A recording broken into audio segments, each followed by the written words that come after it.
Hi, AP students. This is Mrs. Hubert, and I just want to walk you through the short answer requirements of the AP exam and then also for class so that you feel confident writing and you will know what to expect. It's important just to understand when you get into short answer that it is really just a multiple choice question. It will be exactly like that, where you are provided with some sort of document, a quote, a piece of art, and they're asking you to analyze that.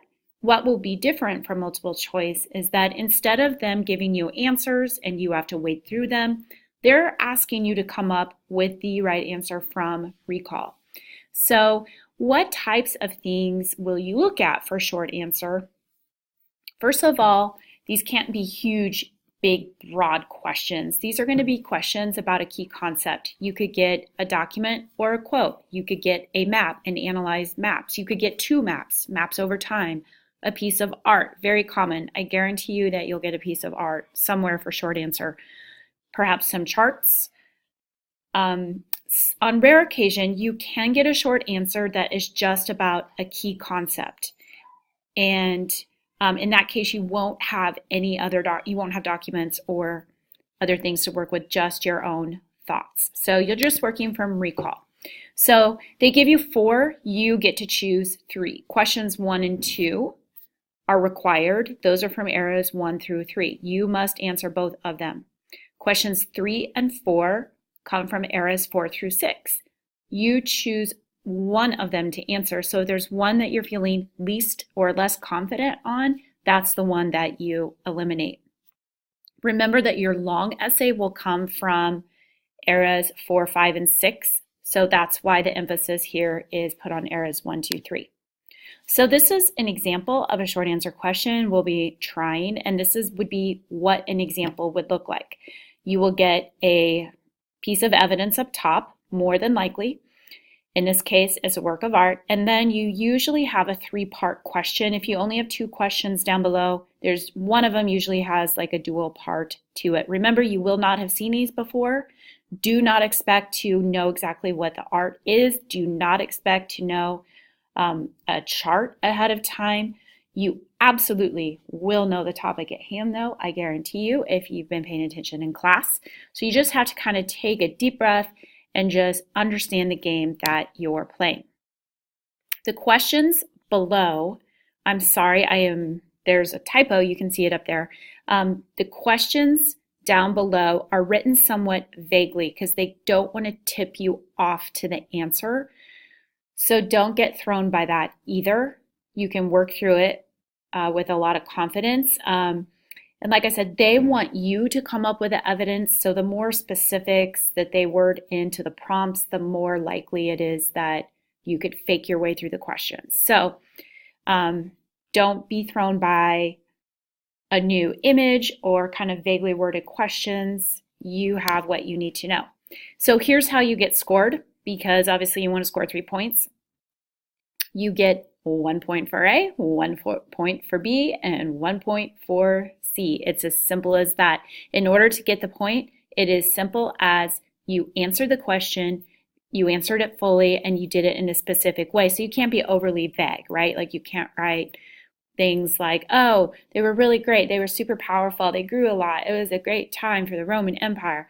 You can't write stuff like that. You have to be more specific.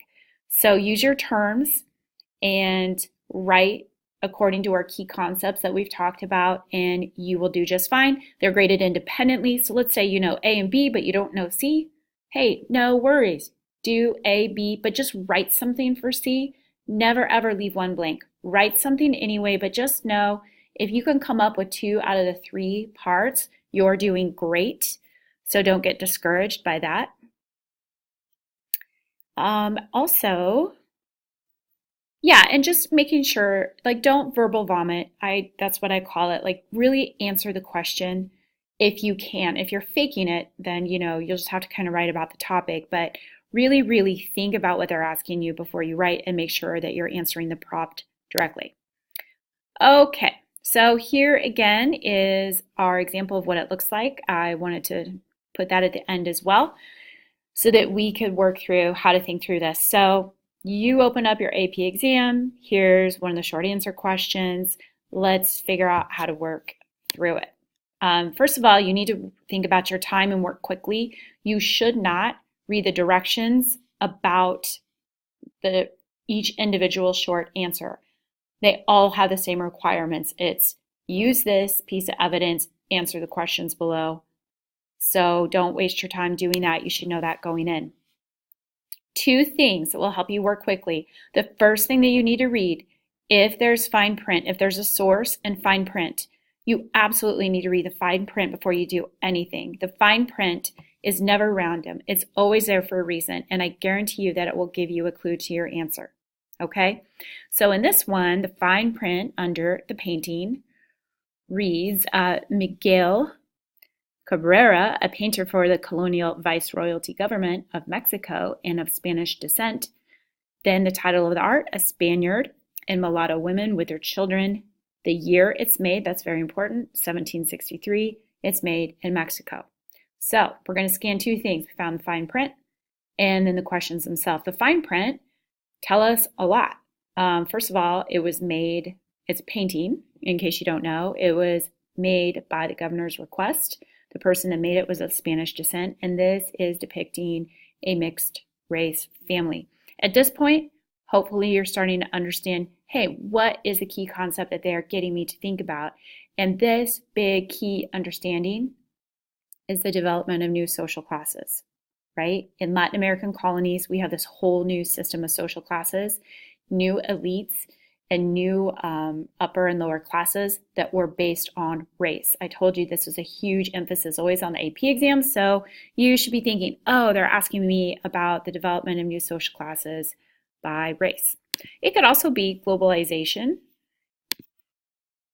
Okay, step 2 is to take a look at the questions and just know they're really always asking usually for these things. It's either causation or cause and effect, as this one is. A is causation, B is effect. It could ask you about the context. In what setting is this taking place? It could also ask you to analyze the information delivered to you or to understand the point of view.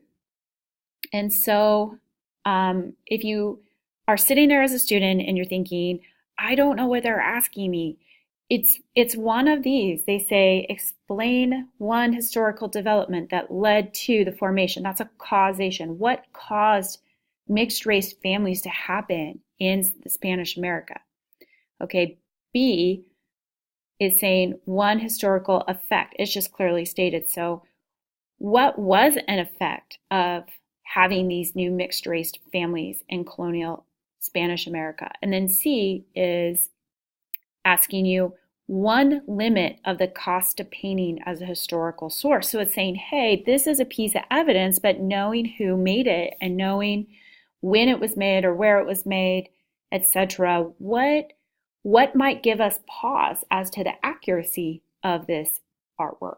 And so you have to think critically, right? We can't just take a look at an image and be like, oh, everybody's happy, this was wonderful, or whatever it's saying. You have to be able to say, why might this person be depicting this painting in such a way? And so this is the point of view and being a critical thinker about the information that's given to you. You guys can do this, although you're not always confident. You can analyze information. You do it every single day. You try to figure out all the time whether people are being honest or whether or not something is credible. And so you can do it with historical sources as well. As you're writing, just remember there are no bullet points. There are no blank spaces. You need to write something. So paragraph format, people. Label it by the letter. So if you're answering part A, parentheses, and then start writing in sentences. Use AP terms and vocab whenever possible. If you're talking about social classes in Latin American colonies, name those social classes, for example. You can improve your writing in that way. Think about your key concepts. Mention them by name if you can do that. Sometimes you'll only have A and B, but A might have 2 parts. Again, make sure you do both parts. No thesis statement, no summary. You are not writing a well-defined essay. This is not a I'm going to walk you through my entire argument. You are just literally answering A, I'm answering this question, causation. B, effect. C, analyzing the credibility of the author. And you're doing all those things individually. You don't need to tie it together, and you don't need to wrap it up. That's why it's called short answer. I hope that helped.